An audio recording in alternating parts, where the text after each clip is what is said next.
biztanleak 173ko baino gehiago kirola egiten du, datu hau benetan ona da. Otro dato importante que refleja esta memoria es el constante incremento de la práctica deportiva. Emakumearen praktika gora nabarki egin dula. 2,5 puntu konparatzen balin badugu 2016arekin eta 8 puntu baino gehiago konparatzen balin badugu azkeneko urteekin.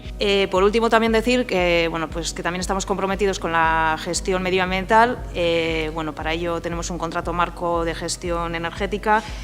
Y decir que desde la firma en 2016 hemos conseguido ya una reducción de consumo energético de un 17,5% y que las emisiones de CO2 de los polideportivos se han reducido en un 50% en los 2 últimos años.